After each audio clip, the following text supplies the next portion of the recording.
Hey everyone, welcome to part 3 and the final video of the Fashion Mistakes series. If you haven't watched part 1 and 2, they are linked down in the description below. Guys, I actually have a confession to make here before part 3. We kind of have a problem, so let's just start addressing this problem head on first. No, we're not talking about God here, but we really are talking about the holes in your underwear. Like this one. According to a recent survey that Tommy John conducted in August 2022, it was found that about 74% of American men have worn a holy underwear. 40% of them are still doing it. And women, if you're having a laugh at this, men and women do this equally. Although the survey was limited to America, this is a problem everywhere across the world. Guys, I know we are trying to save money here, and because those things are not visible, we tend to ignore these things.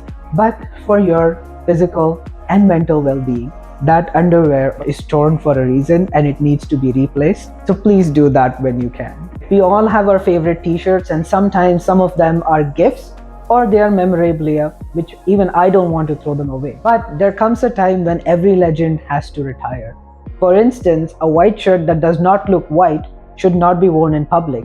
You can wear that at home when no one's visiting and no one needs to know.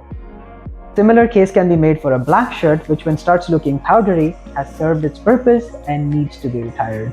This may seem absolutely irrelevant to many men, but self-care actually means taking care of your skin, your hygiene, and your mental health. You can be the best dressed and the best looking dude out there, but if you smell and have really poor grooming habits, nobody would want to talk to you.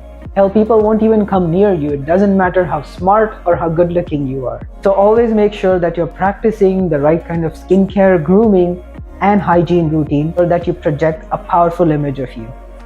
If you think I have missed out on any of the fashion mistakes over the last 3 parts, write them down into the comment section below. Don't forget to like and subscribe to my channel, and I'll see you next time.